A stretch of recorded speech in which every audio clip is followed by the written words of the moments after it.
Bismillahirrahmanirrahim. Assalamualaikum warahmatullahi wabarakatuh. Alhamdulillahi rabbil alamin wa bihi nasta'in wassalatu wassalamu ala rasulihil amin nabiyyina Muhammadin sallallahu ala alihi wa ashabihi ajma'in. Rabbi shrah li sadri wa yassir li amri wahlul 'uqdatam min lisani yafqahu qawli, amma ba'd. Alhamdulillah, hari ini kita setelah sekian lama kita berhenti seketika daripada kali terakhir kita berkuliah bersama, lebih kurang 6 bulan yang lepas ataupun lebih daripada PKP yang awal.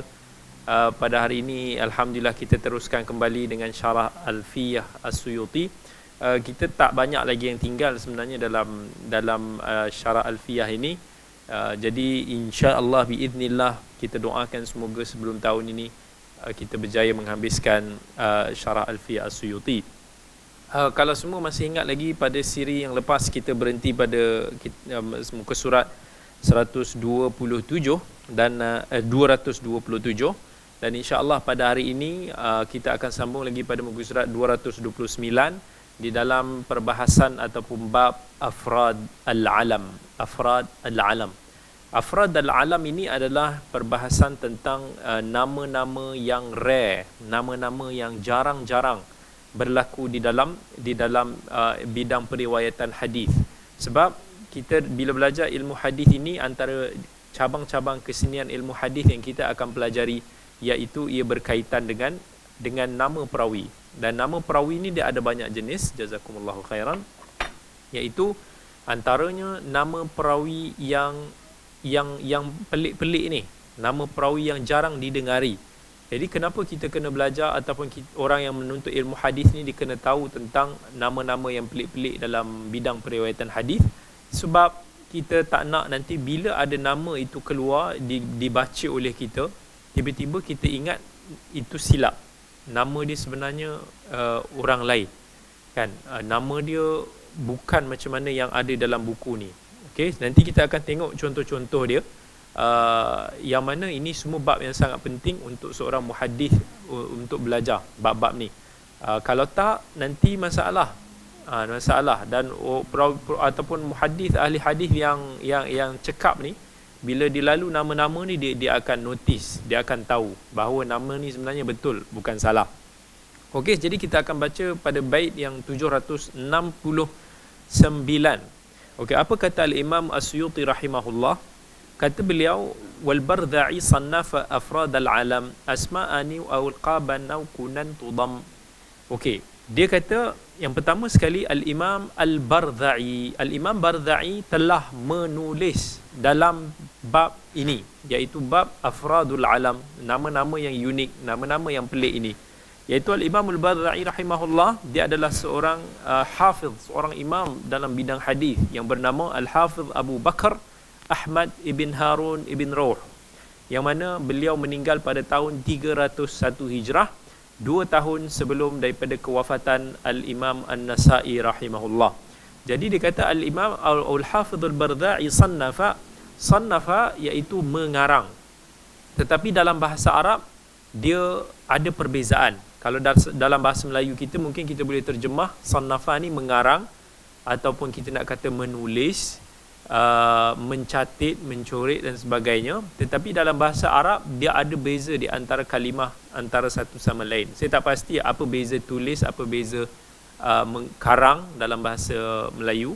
Tetapi dalam bahasa Arab kalau disebut sannafa ni maksudnya mayyaza, maksudnya dia membezakan. Bila kita tulis ni, kita ada membezakan, elemen membezakan. Sebagai contoh, okay, kenapa dalam bidang hadis ini dulu awal-awal dulu dia hanya dipakai sebagai tadwin daripada dawana. Tadwinus sunnah ataupun hadis itu ditadwin. Maksudnya ketika zaman awal-awal, zaman sahabat dan tabi'in, penulisan hadis masa tu bukan penulisan hadis macam yang ada sekarang, tetapi dia masih lagi dalam bentuk yang tulis coret lah. So kita boleh kata sekadar mencoret ataupun mencatat. Dia bukan ada dalam satu buku penulisan yang khas. Boleh jadi dia pada papan situ, papan sini, pada batu ini, pada pelepah ini. Jadi itu maksud dawana ataupun tadwin. Jadi kemudiannya barulah masuk di marhalah tasnif Tasnif ni kemudian pada era ketiga ataupun kedua atau ketiga Hijrah. Maksud tasnif iaitu bila dia dah himpunkan hadis-hadis ni semua dalam satu penulisan dan dia dah membezakan bab-bab antara satu sama lain. Ini hadis, ini bukan hadis, ini fatwa tabi'in, ataupun ini bab taharah, ini bab salat, ini bab zakat. Itu baru dinamakan sebagai tasnif. Jadi tasnif ni boleh kata penulisan yang lebih moden lah, dia lebih ke hadapan. Jadi bila dikata Al-Imam Al-Bardha'i sannafa afradal alam, Al-Imam Al-Bardha'i telah menulis satu kitab, iaitu satu penulisan yang tersusun tentang bab ini yang dinamakan sebagai Al-Asma' Al-Mufradah. Itu nama kitab dia, Al-Asma' Al-Mufradah, iaitu nama-nama yang unik, nama-nama yang lain daripada yang lain. Dan boleh kata Imam Bardha'i ini antara yang terawal sekali yang mengambil berat tentang perbahasan perawi-perawi, nama-nama perawi yang unik. Yang mana sebelum ini perbahasan ni bukan tak wujud. Pada zaman sebelum dia, zaman Imam Bukhari ada tulis, tetapi dia lebih kepada bertabur sikit. Contohnya Bukhari bila dia tulis kitab Tarikhul Kabir, dia nama-nama perawi dia adalah hujung-hujung bab-bab tu ke, nama-nama yang rare-rare ni adalah masuk secara tak langsung. Dalam kitab Al-Jarh wa Ta'dil yang ditulis oleh Ibnu Abi Hatim pun ada sebut-sebut, tapi dia tak macam satu bab yang khas. Sampailah Al-Imam Al-Bardha'i, dia yang terawal sekali yang menulis bab yang khas berkaitan dengan nama-nama yang unik. Okey. Jadi nama-nama yang unik ni dikata kat sini asma'ani awil qaban, sama ada dia boleh berlaku pada nama ataupun pada al-qab. Laqab ni iaitu panggilan, ataupun kuna. Kuna ni maksudnya nama panggilan. Alright, nama. Okay, let's say kalau kita ambil contoh Abu Talha kan. Abu Talha ni nama ke kunyah? Kunyah. Nama yang sebenar Syamsul Anwar.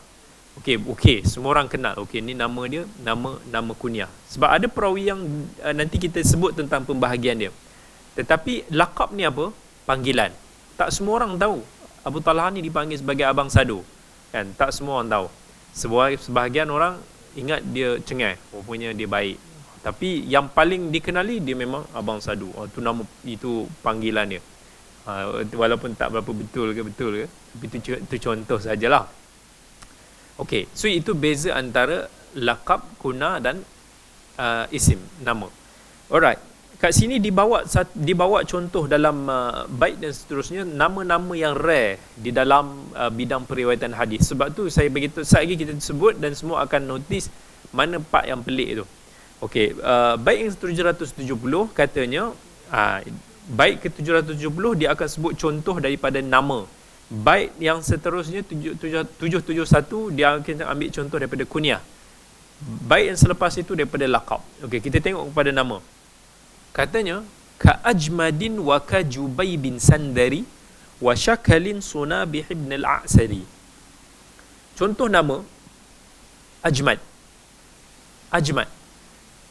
Kalau kita tengok dalam buku, tiba-tiba bahasa Arab ni ditulis ajmad. Kalau zaman dulu mungkin lagi tak ada titik ke apa yang kita akan terbayang pertama sekali kat kepala kita? Kita kata ni salah ni kalau orang tu sebut ajmad. Ahmad. Kita mesti ingat dia Ahmad. Sebab Ahmad tu adalah yang sinonim. Tetapi kalau disebut ajmad, mungkin kita ingat orang ni pelat. Ataupun mungkin kita ingat dia tersalah baca kot, terletak titik dan umpamanya. Maka ini akan menimbulkan kesulitan masa kita nak mengkaji perawi tu. Bila kita tersalah mengkaji perawi ajmad, kita pergi cari dekat perawi nama Ahmad, kat situ nanti tiba-tiba kita kata kita tak jumpa perawi ni. Perawi ini kita tidak ketemui ataupun kita tak kenal. Tiba-tiba kita hukum dia sebagai daif. Ataupun kita kata ajmad kat sini majhul, tak dikenali. Salah dah kita. Maksudnya ada masalah pada kajian kita. Sedangkan ajmad kat sini adalah Ajmad bin Ujayyan, yang seorang perawi sahabi. Tak salah sahabi, ataupun dia ni seorang yang thiqah, seorang yang boleh diterima, dipercayai dalam periwayatan hadis dia. Jadi daripada asalnya perawi ni okey, tiba-tiba kita hukum dia tak dikenali, lalu kita mendaifkan hadis tersebut. Maka inilah implikasi bila kita tak mahir di dalam bab ini. Kemudian dia kata waka jubaib. Kejubaib. Jubaib ni kalau kita tak tahu tentang baris, kita tak tahu tentang huruf, kita akan ingat tulisan tu apa? Kita akan ingat dia Habib. Mr. Habib. Habib Nurmagomedov. Habib. Kalau kita tengok ejaan dia, kita akan kata Habib. Tapi sebenarnya dia Jubaib. Jubaib ibnul Harith. Jubaib ibnul Harith seorang sahabat. So kalau kita tak familiar dengan perbahasan ni, kita akan ingat ada berlaku kesalahan ejaan kat situ ataupun ni perawi lain sebenarnya. Wasyakalin Sunabih ibn al-A'sari. Syakal ni juga adalah seorang sahabi. Syakal bin Humaid al-Absi. Dia adalah seorang sahabi. Syakal bin Humaid al-Absi. So kita pun macam kadang-kadang nama Syakal ni, siapa bagi nama anak dia Syakal? Tak ada kan? Tapi bolehlah ambil idea ni. Siapa nak nama anak dia pelik-pelik sikit, letak nama Syakal. Syakal dia mungkin bunyi dia lain macam sikit kan. Siapa nak dapat baby Abu Muaz, InsyaAllah boleh tambah lagi Syakal. Ataupun sebelum tu kita tak sebut Sandar. Sandar pun adalah sahabat. Nama pelik ni, tapi dia nama sahabat. At least kalau kita tak tahu makna dia apa pun, kita tahu ni nama sahabat lah. Dan sama orang dia nak bubuh nama anak ni pelik-pelik tapi tak ada makna. Tapi sama orang dia kata tak tahu mana, tapi asalkan dia nama figura-figura Islam yang hebat. Nama sahabat, nama tabi'in. Okey lah. Sandar. What? Sandar? Tak apa. At least orang kata ini nama sahabat. Okey. Ataupun dia kata Sunabih bin al-A'sari. Sunabih bin al-A'sari al-Bajali al-Ahmasi. Dia adalah seorang sahabat juga. Dan kemudiannya dia berpindah ke Kufah. Cuma kat sini nanti akan dia ada confuse. Dia ada Sunabih, dia ada perawi nama Sunabihi. Sunabihi ni perawi tabi'in daripada Syam.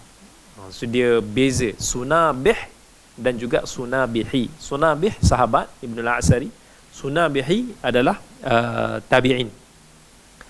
Jadi kalau kita nak tahu Sunabih ataupun Sunabihi, kita kena tengok siapa daripada perawi mana dia diriwayat. So kat situ kita akan tahu which one. Itu dia dalam kaedah lain lah. Itu contoh dalam bab nama. Nama ni perlu kita tahu supaya kita nanti macam saya bagi tahu, kita tak confuse. Later on kita tak kata Sunabih, biar betul Sunabih betul ke salah sebutan ni, ke salah ejaan ni. Ni kajian kita pun akan jadi bermasalah.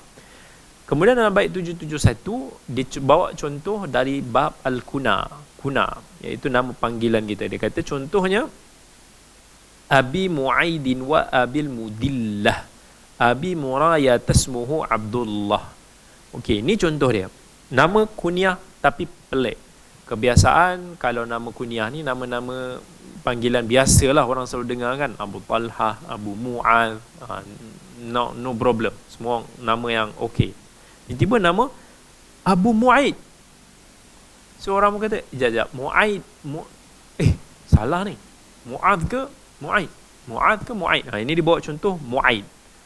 Sedangkan Mu'aid ni, dia adalah perawi juga. Hafs bin Ghailan. Dia adalah seorang perawi yang Syami, daripada Syam. Seorang perawi yang saduq, okey, boleh diterima.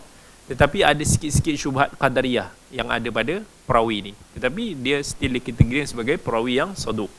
Ini Abi Mu'aid. Ini nama gelaran kunyah yang pelik sikit lah. Dia ada dalam hadis, dia ada dalam Ibn Majah. Contoh kunyah lain dibawa contoh Abil Mudillah.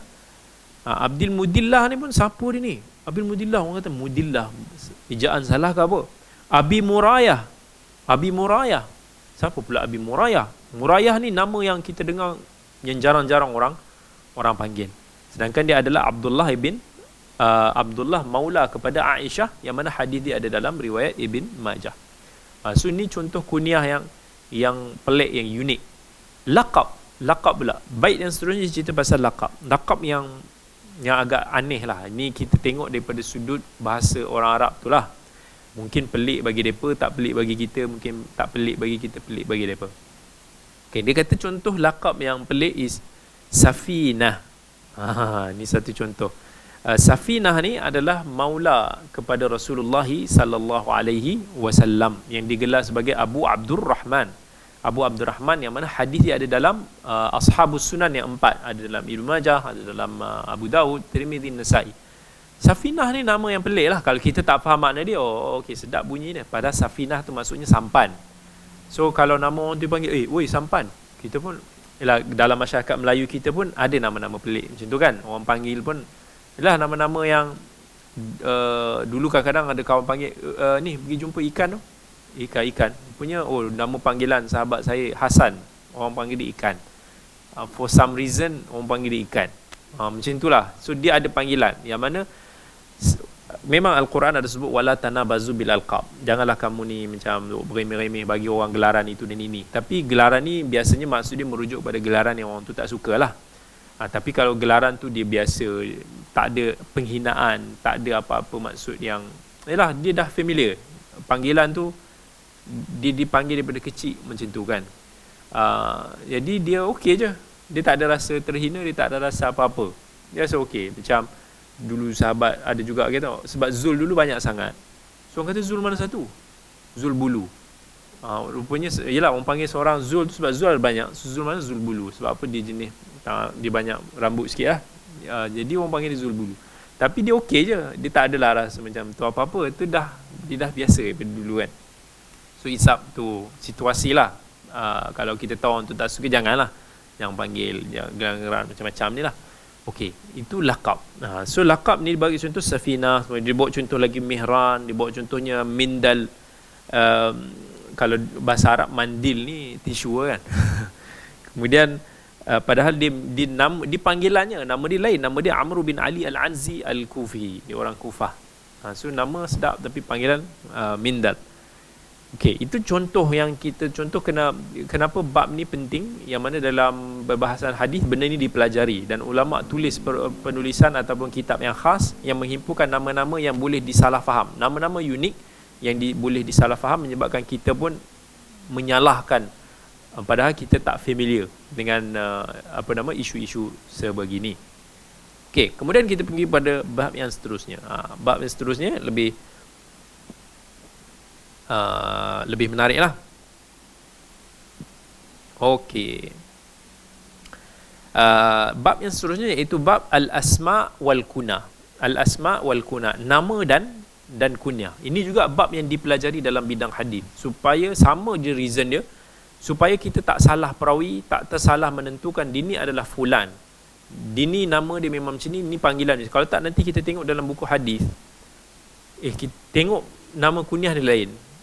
Jadi kita bawa contoh. Contohlah, kalau dalam kitab hadis perawi itu dia adalah orang yang sama, Syamsul Anwar. Tapi sekejap Abu Talhah Syamsul bin Anwar, sekejap Abu Aisyah, sekejap dia tiba buku lain Abu Zubair Syamsul bin Anwar. Kita pun confuse asal-asal. Ni orang yang sama ke bukan yang sama? Itu penting untuk nak kita pelajari dalam bab al-asma wal kuna. Okey, jadi dia okey, kata al-Imam As-Suyuti rahimahullah, wa'na bil asma wal kuna farubbama yudhannu fardun adadan tawahhuma.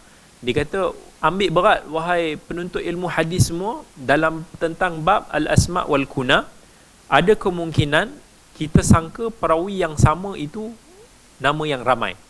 Contoh tadi kita Syamsul Anwar, tetapi bila orang sekejap panggil Abu Talhah, sekejap Abu Zubair, sekejap Abu Aisyah, kita pun ingat ni tiga orang yang berbeza dalam hadis. So kita pun bagi penilaian yang salah kepada mereka bertiga.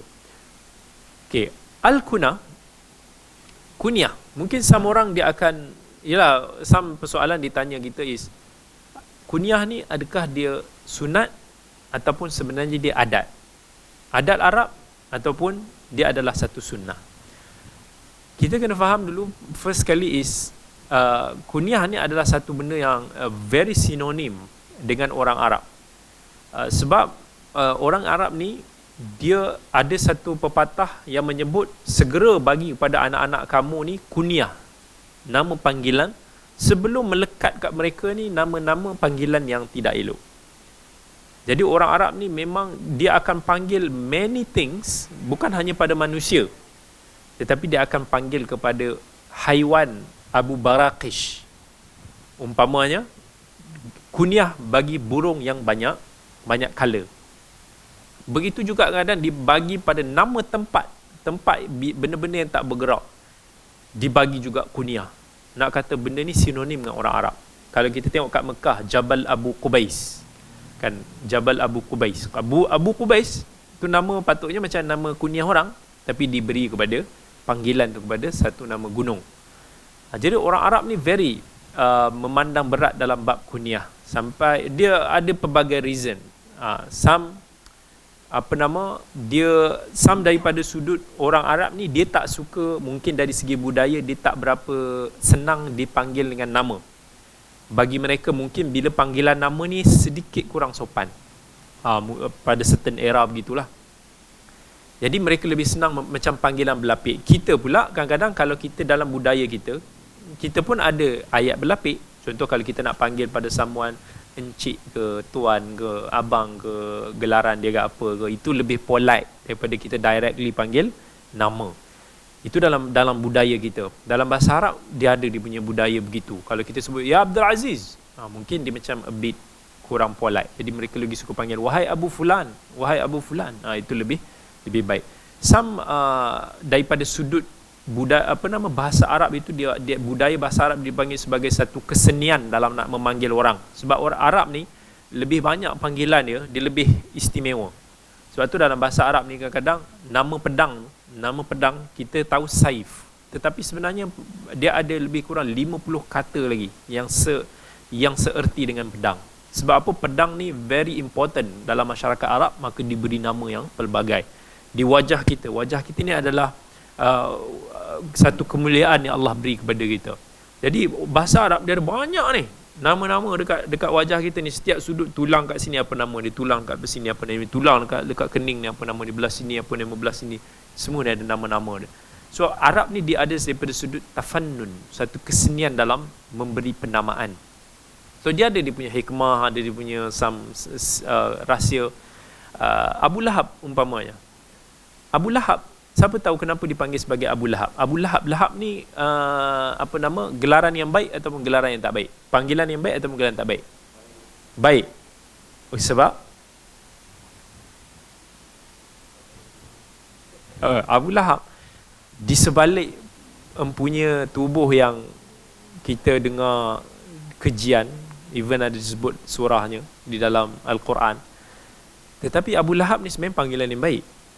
Sebab sebenarnya Abu Lahab ni maksud dia is dipanggil Abu Lahab sebab dia ni handsome.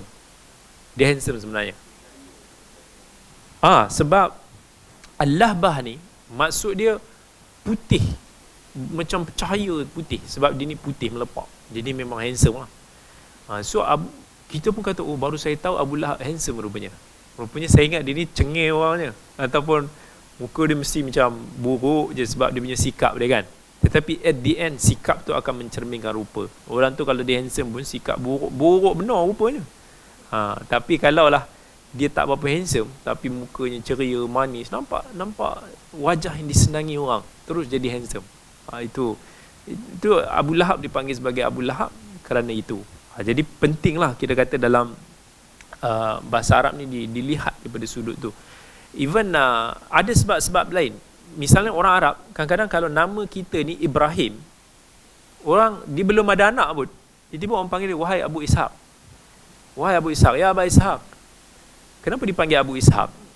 Walaupun mungkin dia tak ada anak pun nama Ishaq. Dia dah melekat sebab mengikuti ta'assian dengan Nabi Ibrahim Khalilullah. Sebab Ibrahim ayah kepada Nabi Ishaq, jadi dipanggil Ishaq, ya Abu Ishaq. Kadang-kadang Abu Ismail pun boleh juga dipanggil begitu. Arab ni dia penting kunyah ni sampai diletak.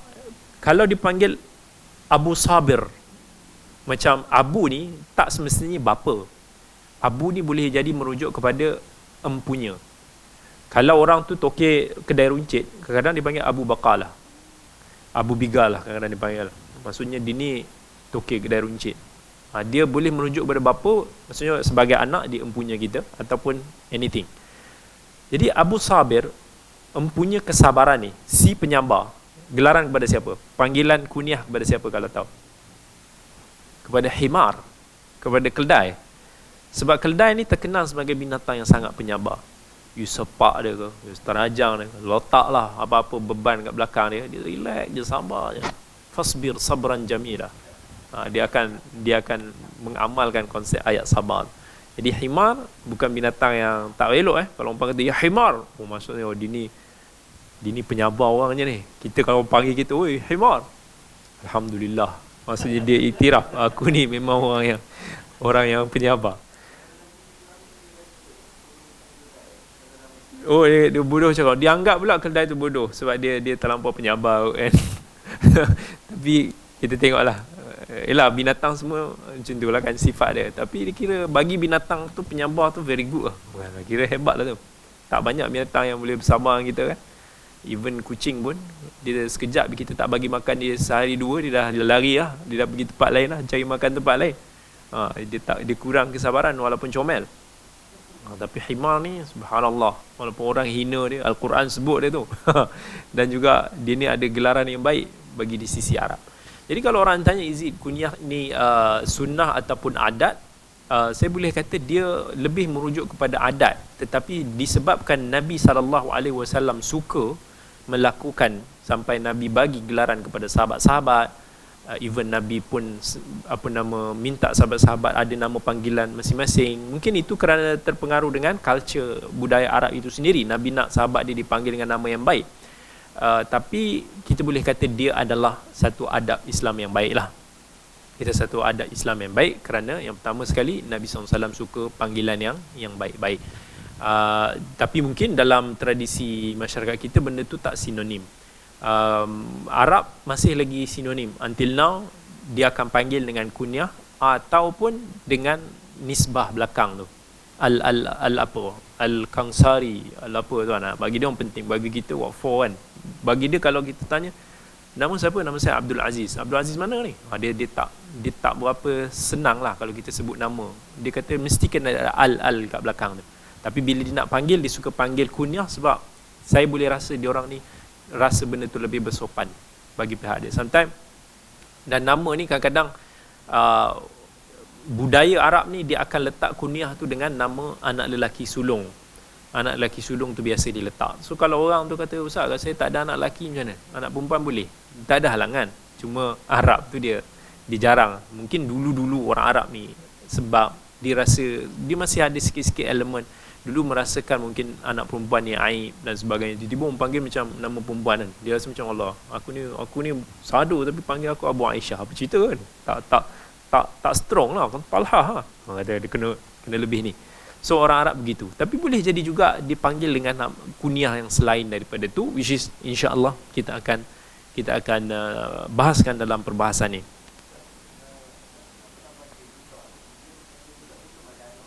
Betul. Ya. Itu yang macam kita bagi tahu ada sebenarnya ada satu hadis, but saya tak sure lagi dia punya darjah kesahihan, yang kata bagilah gelaran kunyah ni kepada anak-anak kamu sebelum dia diberi gelaran yang tidak baik. Dan orang Arab ni dia akan badiru, dia akan segera untuk nak bagi nama dulu, panggilan apa-apa yang baik, kunyah begini, walaupun dia tak ada anak-anak tertentu, sebab dia tak nak ada panggilan yang lain yang tidak diingini. Jadi sama ada Nabi SAW itu daripada sudut apa yang dibuat tu kerana itu adalah budaya Arab yang baik, yang dirasa wajar diteruskan. Tetapi apapun bila kita tahu Nabi suka, kita kata dia satu adab yang baik lah untuk dalam kita nak ta'asi dengan Nabi SAW. So kecil pun dia boleh ada gelaran sebab dia nak segera sebelum orang panggil dia nama yang kurang manis. Okay, itu berkaitan dengan kunyah.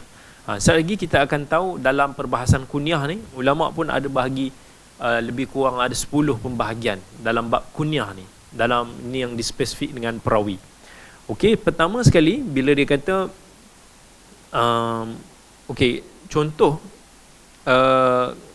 contoh kita bila dia kata antara yang berlaku dalam hadis bila kita kadang-kadang terlepas pandang dalam bab ni. Even benda ni kita tak ada salah siapa-siapa, tapi sebab benda ni luas, nama orang kan, nama orang takkanlah kita nak tahu semua nama orang, dan perawi ni pula ada sangat-sangat ramai, berpuluh ribu. Macam mana kita nak tahu everyone? Tapi benda ni pun pernah berlaku kesilapan. Macam Imam An-Nasa'i sendiri pun, bila disebut perawi nama dia An Abi Usamah Hammad ibn Sa'ib, dia tersalah Hammad ibn Sa'ib, sebab dia confuse Abu Usamah tu siapa. Sebenarnya Abu Usamah dalam hadis ni bukan Hammad bin Sa'ib kat sini.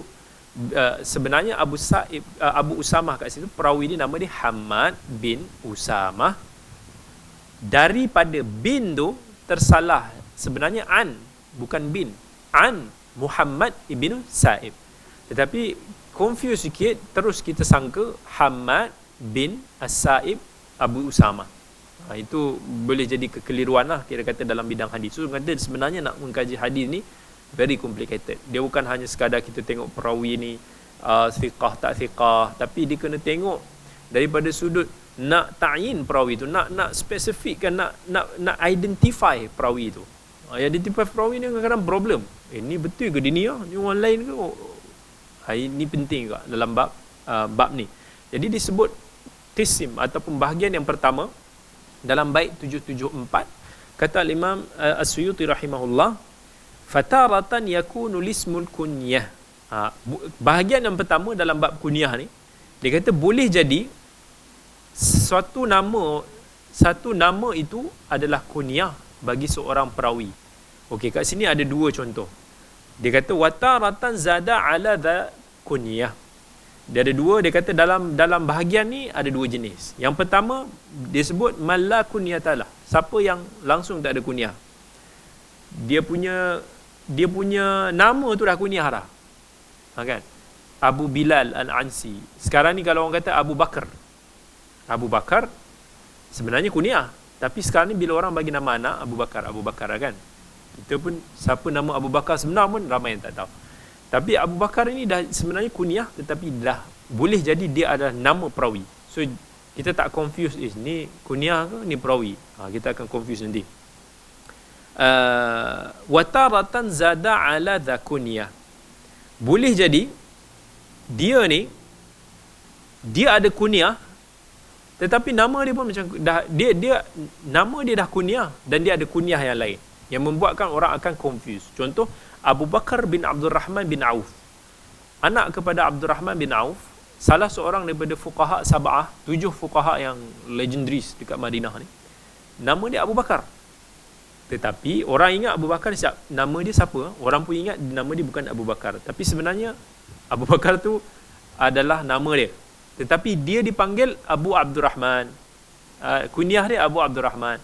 So maksudnya macam, dah ada Abu, bagi panggil nama Abu lain. Tapi itu sebab Abu Bakar tu adalah nama dia. Tapi Abu Abdul Rahman adalah kunyah dia.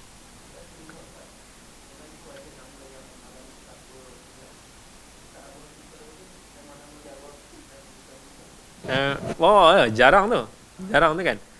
Mula-mula memang siapa yang mungkin baru tak kenal, memang ingat itu ke nama dia kan. Siapa pun. Sebab kita ni very jarang lah orang nak. Selain Abu Bakar, selain mungkin Abu Hurairah, saya pun jarang dengar anak kita. Saya pernah dengar kawan seorang je nama Abu Hurairah, daripada kawan sekolah dulu. Lepas tu saya tak dengar dah orang bagi anak dia nama Abu Hurairah kan. Walaupun Abu Hurairah ni famous, kenapa tak ada orang bagi nama anak dia Abu Hurairah? Sedap Abu Hurairah. Mungkin nama-nama yang kunyah jadi nama ni macam Abu Dhar. Itu adalah sebab orang dah sinonim dengan panggilan sahabat macam tu. Abu Dhar ada, Abu Bakar, apa lagi Ana dulu itu dulu Ana ingat Abu Talha tu nama dia. Rupanya bukan. Sebab tu dia ada pembahagian yang seterusnya. Itu dia masuk bab lain. Okey, bahagian yang kedua, siapa yang dikenali dengan kunyah tidak namanya. Baru sebut. Macam Abu Talha. Maybe saya rasa ramai orang tak tahu nama sebenar dia, melainkan mungkin kenalan-kenalan terapat. Jadi Abu Talha ni, semua Abu Talha jadi contoh kita kan. Itu satu contoh lah, yang mana ada kala perawi ni sampai orang dah tak tahu nama dia, sebabkan dia masyhur dengan kunyah dia. Implikasi daripada hadis, kita akan susah nak cari nama sebenar dia. Dia ni siapa? Sebab kalau kita buka buku hadis, kunyah paling banyak sekali perawi ni kita selalu dengar Abu Abdullah ataupun Abu Abdurrahman. Tapi Abu Abdullah dan Abu Abdurrahman ni terlampau banyak. Sebab orang Arab memang suka bagi nama anak-anak dia Abdullah, Abdurrahman, Abdul Aziz. Kalau kita kat Saudi tu, memang setiap family tu macam ada je antara 3 nama ni. Dia Arab ni dia tak pening tau nak bubuh nama macam kita ni kan. Kita nak bubuh nama, nak cari nama yang fikir sikit lah, ada reason di sebalik tu, ada meaning ke, ada panggilan yang special ke dan sebagainya.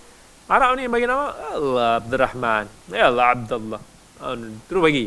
Dia tak payah fikir panjang. Tanya dia senang, Nabi suka kan nama Abdullah, nama Abdurrahman.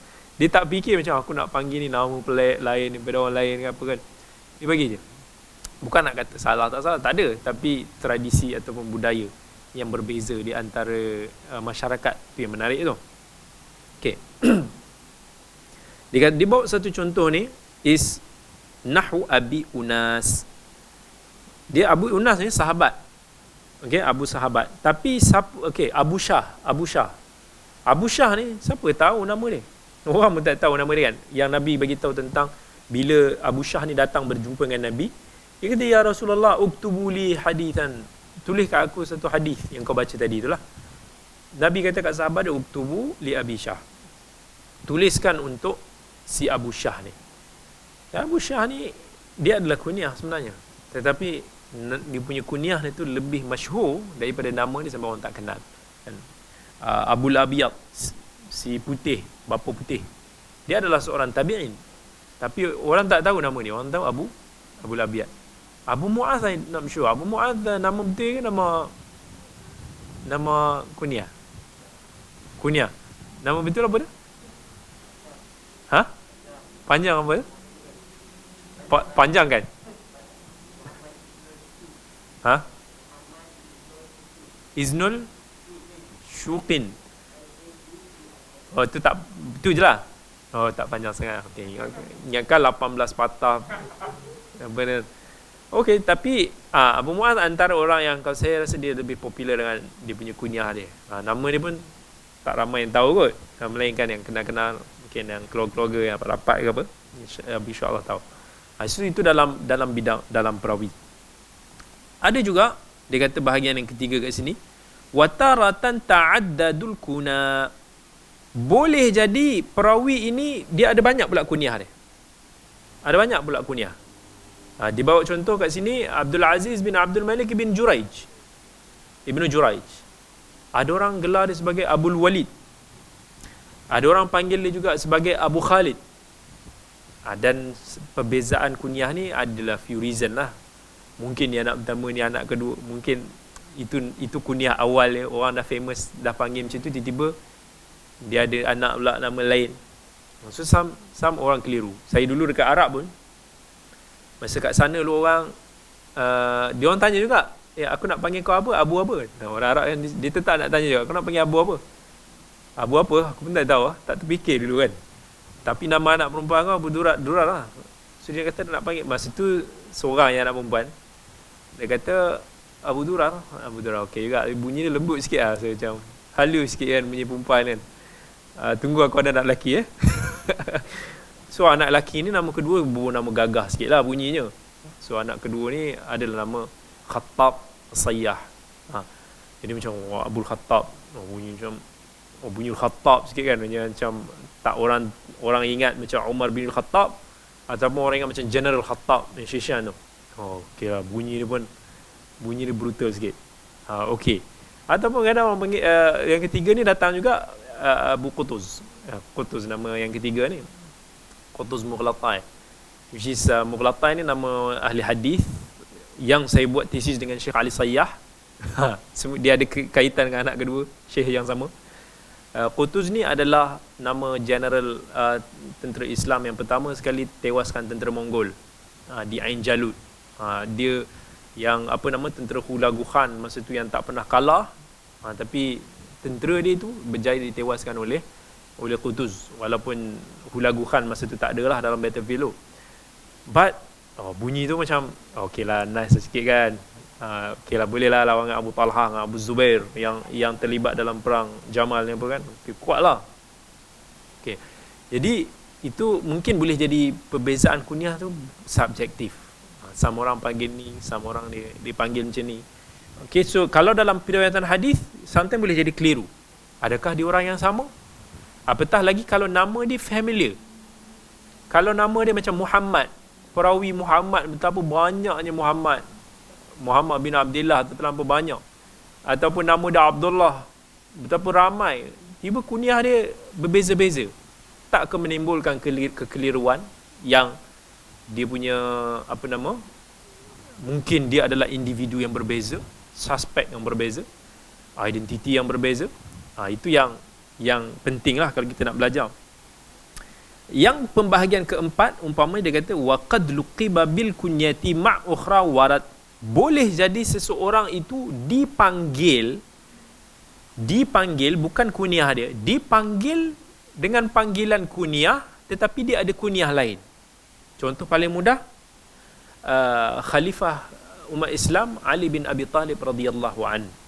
Nabi panggil apa? Abu Turab. Kan kisah dia yang famous, dia baring ke masjid, tiba-tiba dia bangun. Yalah, masa tu dia ada isu sikit dengan Fatimah. Bangun-bangun, yalah, suami yang sedih kan, baring kat masjid, bangun berdebu-debu badan dia. Nabi panggil tu, "Qum ya Aba Turab." Bangunlah wahai bapa tanahan Abu Turab, atau empunya tanah, si debu. Macam itulah. Tapi dia punya kunyah bukan Abu Turab. Kunyah dia Abul Hasan. Yalah, ayah kepada Hasan. Tetapi sejak Nabi panggil dia Abu Turab, Ali bagi tahu tak ada panggilan yang lebih aku sukai daripada orang panggil aku Abu Turab. Sebab itu panggilan yang Nabi panggil kat aku. Itu dia punya very sahabat ni, seronok betul bila Nabi panggil dia dengan nama-nama tertentu. Ada seorang perawi juga dipanggil sebagai Abu Rijal. Abu Rijal. Adakah nama anak dia Rijal? Tak. Rijal ni maksudnya lelaki. Gagah lah. Kenapa orang panggil dia Abu Rijal? Apa lelaki-lelaki? Padahal dia punya kunyah sebenar Abu Abdurrahman. Tetapi orang panggil dia juga Abu Rijal. So orang confused. Kunyah dia siapa? Abu Rijal ke Abu Abdurrahman? Padahal kunyah Abu Abdurrahman. Tetapi panggilan, lakab dia pula macam kunyah Abu Rijal. Sebab dia ada 10 anak. So champion lah. Kira masa tu, zaman sekarang ni kan, siapa ada 10 anak tu champion lah. Abu Rijal, dia ni bapa anak-anak ramai ni. Itu satu pengiktirafan lah pada dia. Zaman sekarang ni anak sikit-sikit je kan. So ada 10, serius 10 lah. 1 kilang ke 2 kilang. Mula orang dah macam rasa pelik lah. Tanya Abu Talha gelak dah ada impian lah tu. Okay.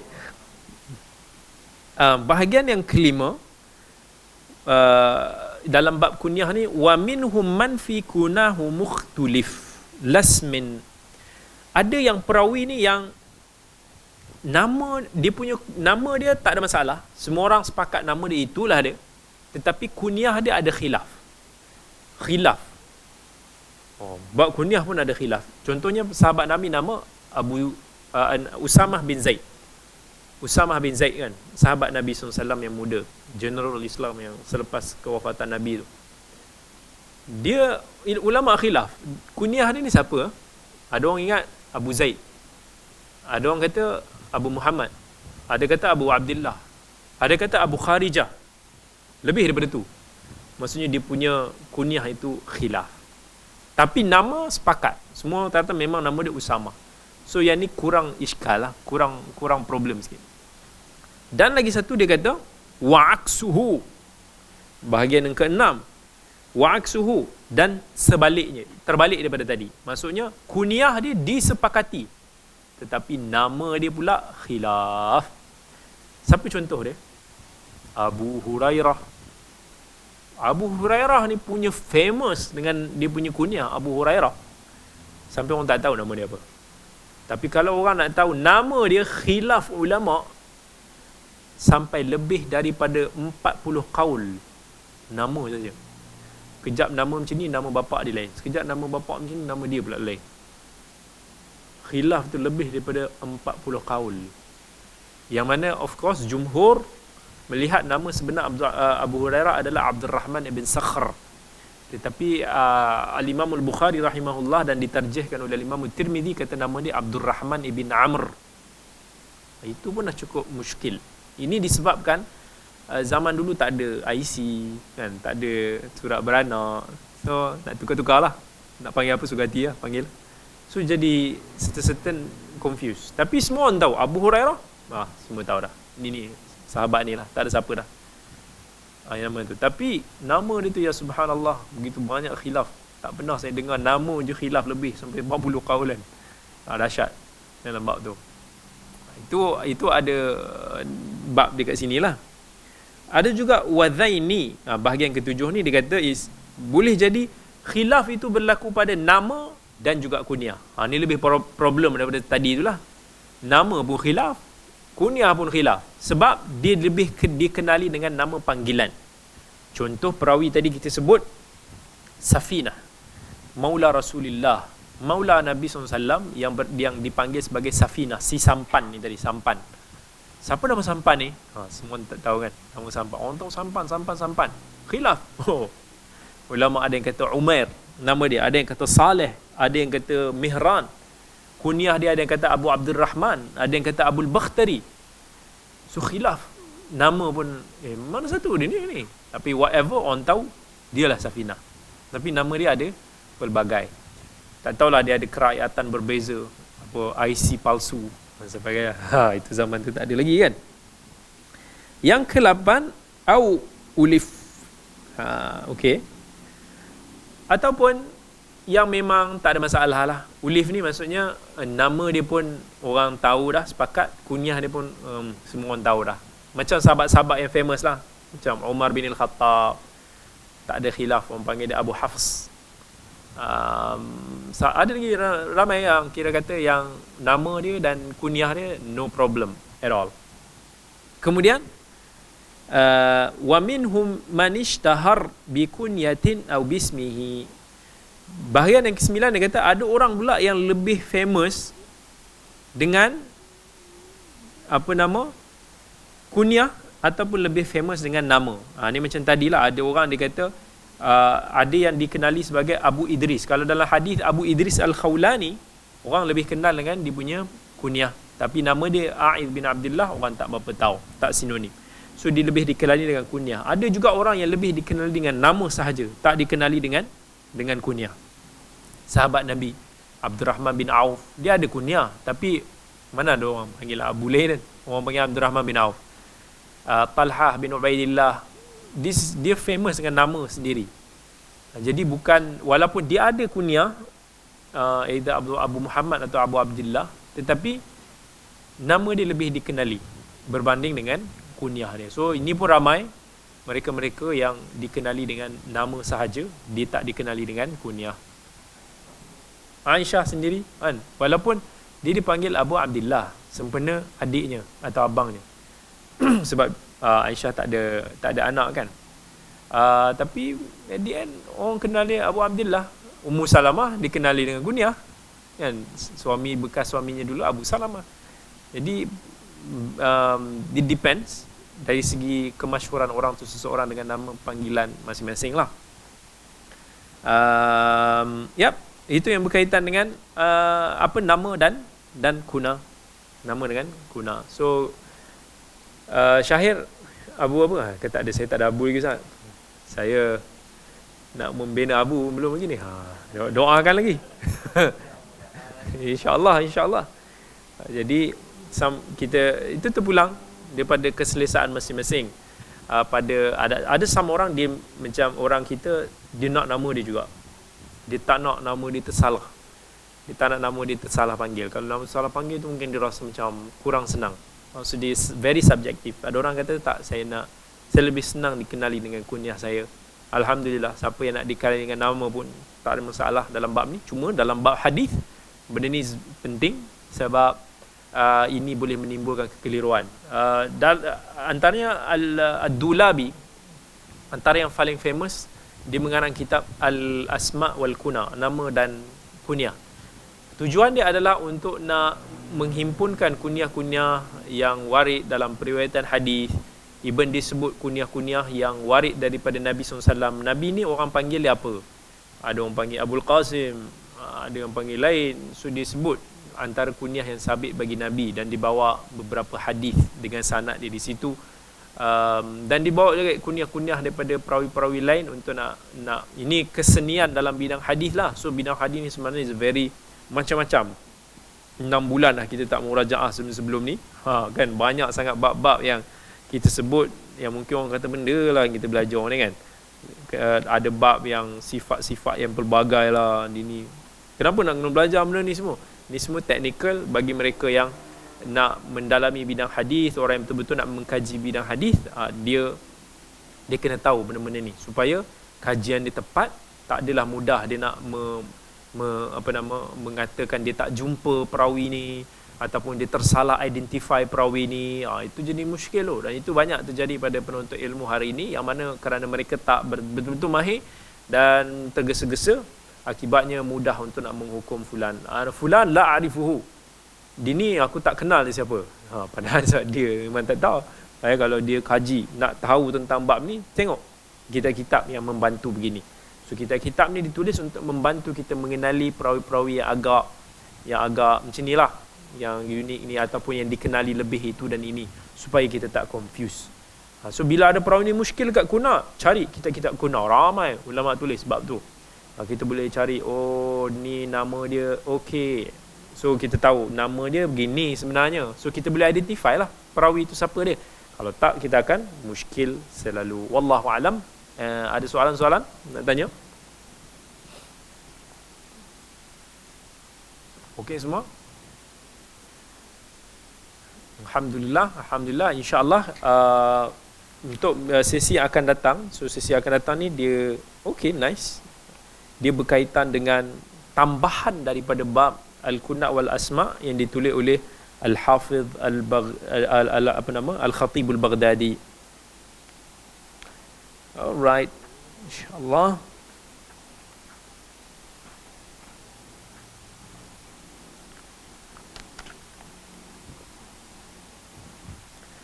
Jazakumullahu khairan kathiran. Alhamdulillah, kita lama pula kan, rindu kuliah-kuliah ni. Lama kita baru nak rancak balik kan, macam-macam cerita pula kan. Tapi insya-Allah, kata kehidupan mesti diteruskan. InsyaAllah apa yang telah ditulis oleh Allah itulah yang akan berlaku.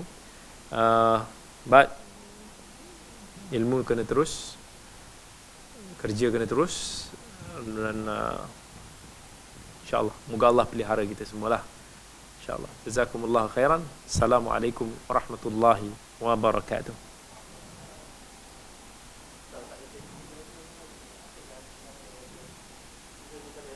Ya, ada tanam, boleh tanam biji tu, tanam. Maksudnya usaha tu biar sampai ke final. Maksudnya kita sebenarnya implikasi hadis ni very important. Maksud walaupun di sebalik pandemik yang satu dunia ni macam tengah cuak-cuak, tapi kita tak pun pada masa sama kita jangan terlampau menakutkan orang pun sama juga. Sebab ini satu wabak, tapi jangan sampai kita takut orang sampai kita tak boleh bergerak langsung.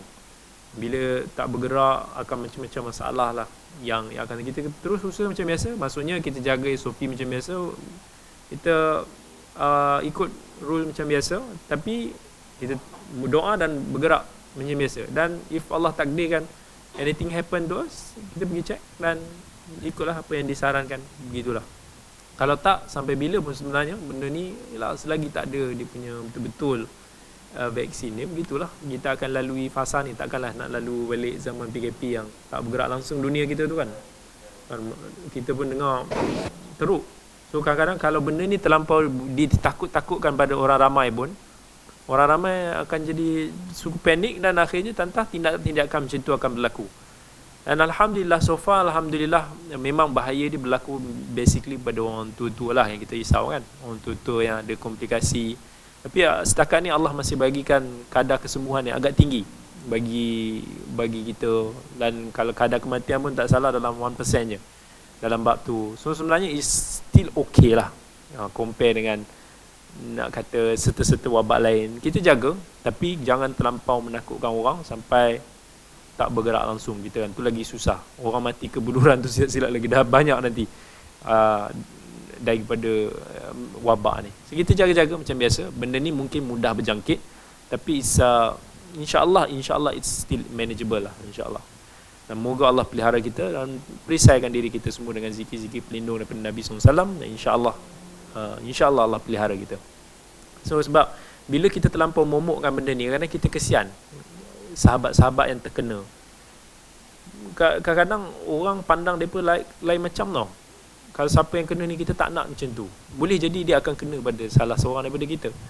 Tapi sampai nanti kan orang pandang serong macam dulu orang pandang pesakit kusta, pesakit AIDS. Sebab benda macam ni padahal it's a virus. Macam kita kena virus sesama, virus lain. Cuma ni mungkin attack virus pernafasan daripada sudut tu.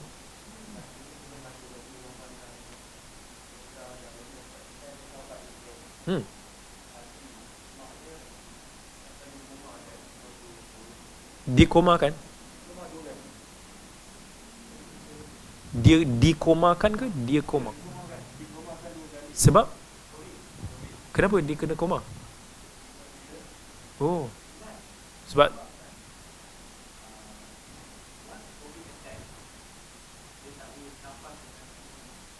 ya.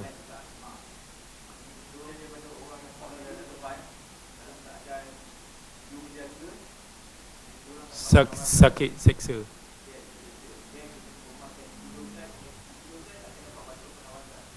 Macam mana situasi? Sembuh? Dah okey? Alhamdulillah. Sebab tu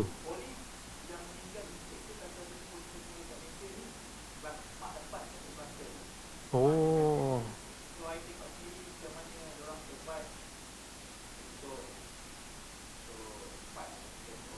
subhanallah.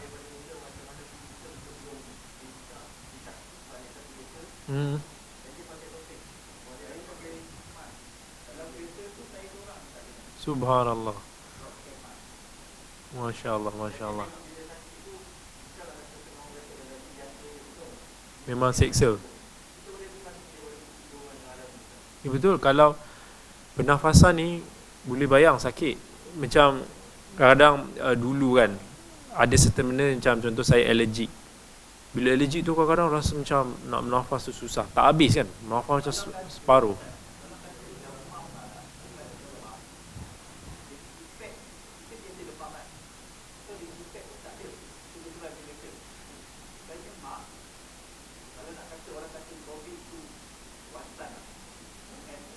Ya.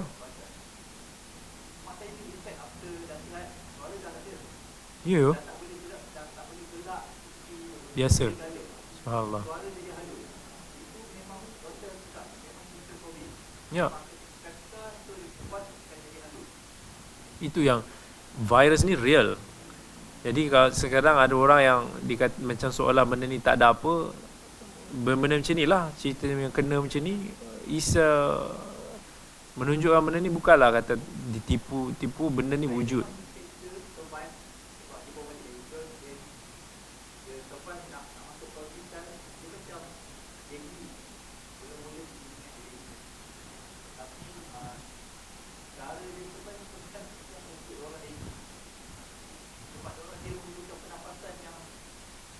So, Allahu Akbar. Dia ada komplikasi apa-apa ke sebelum tu? Dia maksudnya macam dia bahaya pada komplikasi lah ni.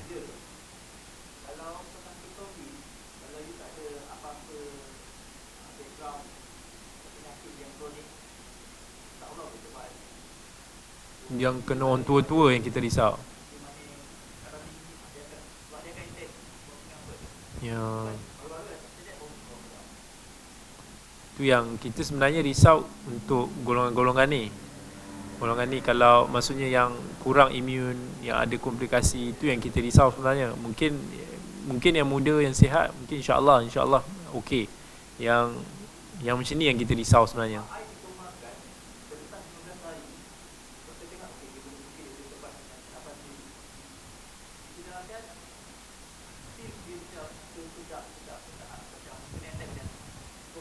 Sebelum ni ada asma lah. Oh,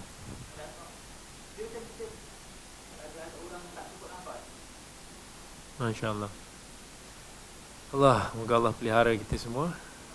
Allah. Ada orang kena, okey. Ada orang kena, seksa. Itulah.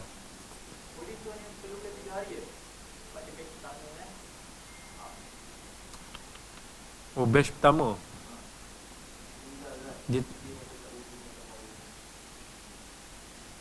masa tu tak tahu, masa awal-awal tu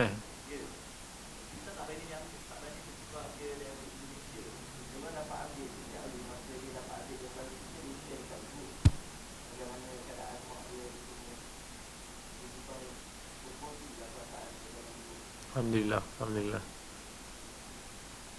Allahu Akbar.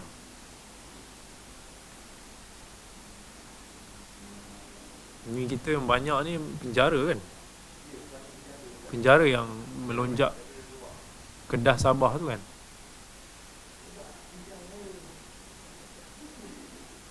Penjara kita berapa ramai? Mesti ramai kena kan. Sebab penjara kan tertutup.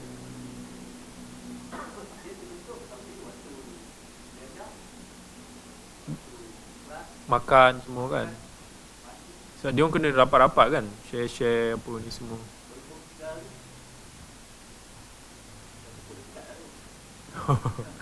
Nak pisah lah dalam penjara. Nak buat apa lagi. Tapi mengharapkan dia orang survive lah. Sembuh insyaAllah. Allah Akbar. InsyaAllah moga Allah pelihara lah. Kita pun tak tahu kan. Benda ni we don't know kan. Dan kita pun nak, sekadang kita jaga-jaga pun tak tahu time-time kita terlepas pandang tu. Ada juga. Allahu Akbar. Baik semua, terima kasih. Assalamualaikum warahmatullahi wabarakatuh.